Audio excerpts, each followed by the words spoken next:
নাসিরউদ্দিন পাটোয়ারি, সে তো আসিফ নজরুল স্যারের মেয়ের ছাগল চুরি করেছিল। এটা কি মিথ্যা?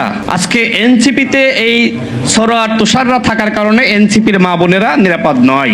এই লাগালাগি না করে পড়াশোনা শেষ করে মানুষ হন, তারা তো চাকরির পরীক্ষা দিতে পারত। ও দুঃখিত, পরীক্ষা কিভাবে দেবে? যার সার্টিফিকেট নাই কেরানির পরীক্ষায় পাশ করার, পরীক্ষা দেওয়ার, সে কিভাবে পরীক্ষা দিবে? আমি ব্যক্তিগতভাবে দেখলাম যে এনসিপির কয়েকজন নেতা তারা আমাকে নিয়ে বেশ বাজে মন্তব্য করেছে কালকে একটি প্রোগ্রামে, একটু উত্তর দিতে চাই। দেখেন, এনসিপির একজন ছাগল চোর পাটোয়ারি আছে না? আছে কি না বলেন তো? এখন বিএনপির নেতাকর্মীদের নিয়ে তারা নানান ধরনের মন্তব্য করে। এনসিপির একজন মুখপাত্র নাসিরউদ্দিন পাটোয়ারি, সে তো অন্তর্বর্তীকালীন সরকারের আইন উপদেষ্টা জনাব আসিফ নজরুল স্যারের মেয়ের ছাগল চুরি করেছিল। এটা কি মিথ্যা? দেখেন না গণমাধ্যমে? এই ছাগল চোর পাটোয়ারি এখন বড় বড় কথা বলছে। এর আগে আমরা শুনেছি যে সে যে সময় ছাত্র ফেডারেশনের রাজনীতি করত আমাদের জুনায়েদ সাকিব ভাইয়ের সাথে, সেই সময় অপকর্মের দায়ে ছাত্র ফেডারেশন থেকে বহিষ্কৃত হয়েছিল। এরপরে এবি পার্টি করেছিল, এখন করছে এনসিপি। এনসিপি নতুন রাজনীতির কথা বলছে। এই ছাগল চুরি করা কি নতুন রাজনীতি? তাও কোন জায়গা থেকে? মন্ত্রীপাড়া থেকে। মন্ত্রীপাড়া থেকে ছাগল চুরি করছে এই নাসিরউদ্দিন পাটোয়ারিরা। 18 মাসে রাষ্ট্রের আর কি কি চুরি করেছে সেটি তদন্ত হতে হবে। কি করে নাই? সার্জিস আলম বলে নাই যে আমরা 18 মাসকে মিস করব, কারণ ওই সময় উপদেষ্টাদের বেডরুমে ঢুকে গিয়েছি, সচিবের রুমে ঢুকে গিয়েছি, কেউ বাধা দিতে পারে না। এতটা ক্ষমতা তারা অপব্যবহার করেছে। আর এই কারণে বিএনপি সরকার যেহেতু স্বচ্ছতা এবং জবাবদিহিতা প্রতিষ্ঠা করতে চায়, তাদের ভাল লাগছে না। এখন তো সচিবালয়ে গিয়ে, সচিবের রুমে গিয়ে সচিবের সাথে বেয়াদবি করতে পারে না। এখন তো সমন্বয়ক পরিচয়ে চাঁদাবাজি করতে পারে না। আওয়ামী লীগের এমপির বাসায় সমন্বয়ক পরিচয়ে চাঁদাবাজি করে নাই। হান্নান মাসুদরা কি থানা থেকে চাঁদাবাজদেরকে ছাড়িয়ে আনে নাই? এখন এই কাজগুলো করতে পারতেছে না। ডিসি নিয়োগের কেলেঙ্কারি হাসনাত এবং সার্জিসের কি নাই? যুগান্তর সহ অসংখ্য গণমাধ্যমে প্রকাশিত হয়েছে না? এখন এইগুলো পারতেছে না। ডিসি ইউনো নিয়োগ দিতে পারতেছে না, এই জন্য মাথা সব খারাপ হয়ে গেছে, আওলাই গেছে। আর সেই মাথা আওলাই গিয়ে দেখলাম যে গতকাল আরেকজন এনসিপির নেতা সারোয়ার তুষার, সে আমাকে বলেছে যে কেরানি হওয়ার যোগ্য না, সে হয়েছে মাননীয় প্রধানমন্ত্রীর সচিব। এই সারোয়ার তুষার, সে সিলেট বিজ্ঞান ও প্রযুক্তি বিশ্ববিদ্যালয়ে ভর্তি হয়েছিল, পড়াশোনা শেষ করতে পারে নাই। নারী কেলেঙ্কারির দায়ে বিশ্ববিদ্যালয় থেকে বহিষ্কৃত হয়েছে, ড্রপ আউট। সেই ড্রপ আউট সারোয়ার তুষার আমাকে নিয়ে প্রশ্ন তোলে। আমি পড়াশোনা করেছি ঢাকা বিশ্ববিদ্যালয় থেকে। ঢাকা বিশ্ববিদ্যালয় সম্পর্কে আমার আর বলার কিছু নাই।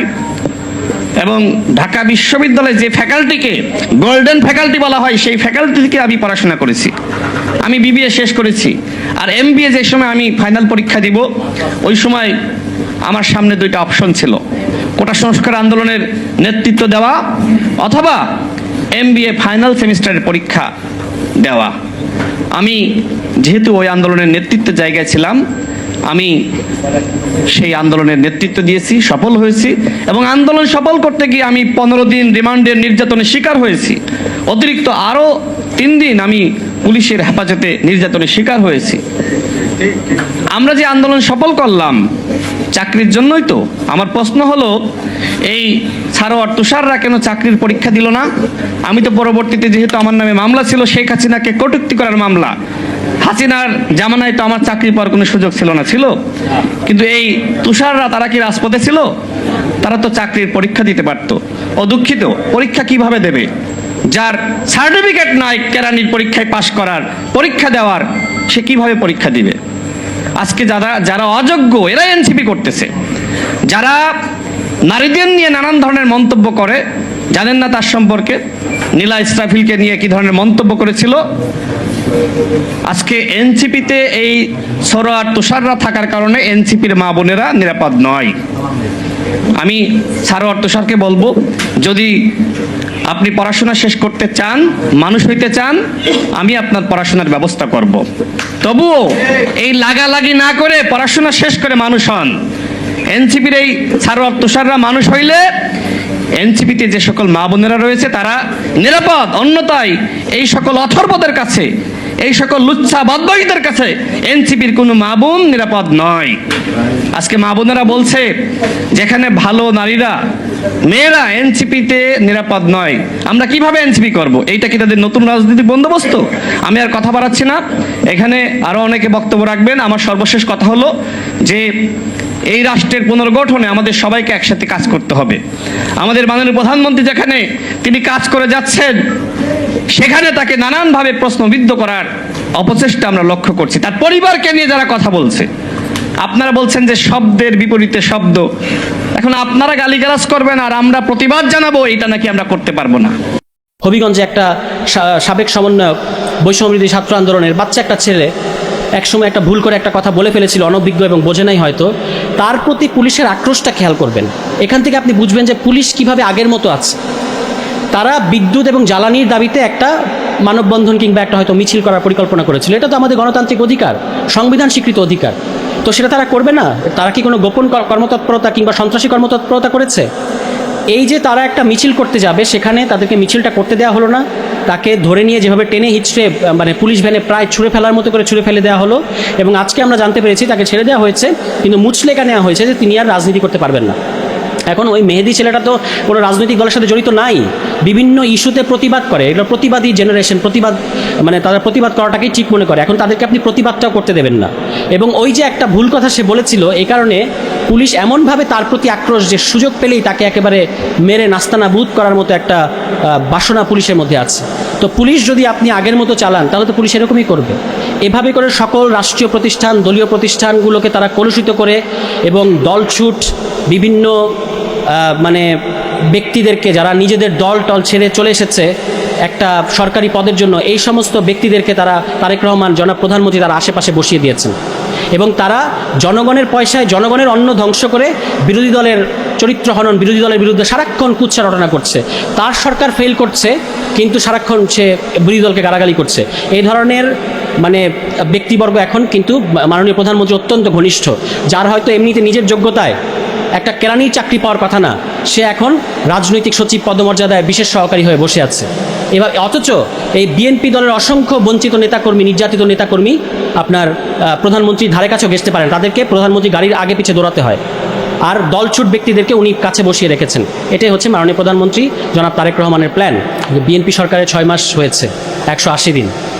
এখন তারা বলা শুরু করেছে 6 মাস কি যথেষ্ট সময়? কিন্তু তারা কিন্তু অন্তর্বর্তী সরকারকে 6 দিন সময় দেয় নাই। এমনকি অন্তর্বর্তী সরকার গঠিত হওয়ার আগে, এটা বাংলাদেশ ইতিহাস, আপনি আরও যখন আমরা সামনের দিকে যাব, এটা এটা এটা কালো একটা ব্যাপার, একটা ব্ল্যাক স্পট হিসেবে থাকবে যে সরকার গঠন করার আগে বাংলাদেশের সবচেয়ে বড় রাজনৈতিক দল নির্বাচনের দাবিতে, তখন দেশে একটা টালমাটাল পরিস্থিতি, নির্বাচনের দাবিতে তারা সমাবেশ করেছে। তো যারা 6 দিন সময় দেয় নাই, তখন অন্তর্বর্তী সরকার একটা দুর্বল সরকার ছিল, যার লাভের গুড় সবাই খেয়েছে, কিন্তু যার দায়িত্ব বা যার দায় কেউ নিতে চাচ্ছে না অন্তর্বর্তী সরকারের, সেই সরকারকে তারা 6 দিন সময় দেয় নাই। শত শত ভুতুরে আন্দোলন তাদের পৃষ্ঠপোষকতায় এবং উস্কানিতে হয়েছে, এটা আমরা সবাই জানি। যমুনার সামনে, শাহবাগে দিনের পর দিন ব্লক করে রাখা, এমনকি প্রশাসনের ভিতরে, জনপ্রশাসন এবং এনবিআরের কথা বিশেষত আমি বলতে চাই। আজকে দেখবেন যে আমাদের মাননীয় প্রধানমন্ত্রী সম্ভবত তাদের কোনো আলোচনায় গেছেন কিনা, ওনাদের কোনো আলোচনায় ছিলেন হয়তো, উনি বলেছেন অন্তর্বর্তী সরকারে আমাদের দুঃখজনক ঘটনা ঘটেছে এনবিআরে। তো এখন কথাটা হচ্ছে যে এই দুঃখজনক ঘটনাটা তো আপনারা উস্কানি দিয়ে ঘটিয়েছেন। আপনারা তখন সংস্কার করতে দেন না এনবিআরকে, আপনারা তখন জনপ্রশাসন সংস্কারের বিরুদ্ধে দাঁড়িয়েছেন।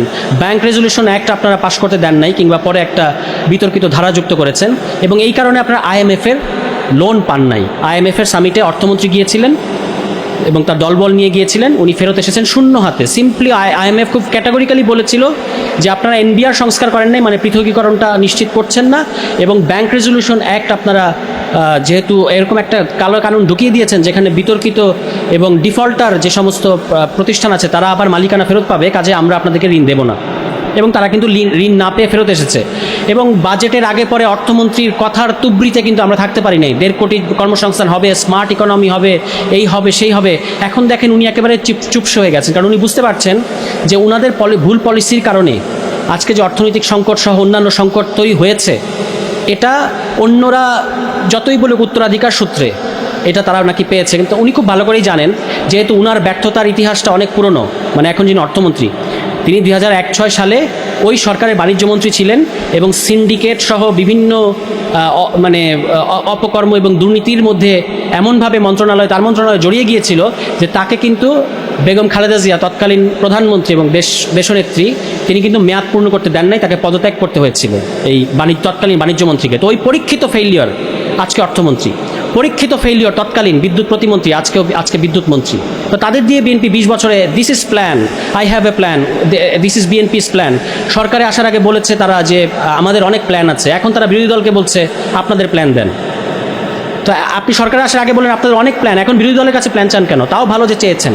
এনিওয়ে, এখন এই টপিকে আমি বলি যে এটা অলরেডি ওনারা তো এই বিষয়ে বিশেষজ্ঞ ব্যক্তি ওনারা বলেছেন।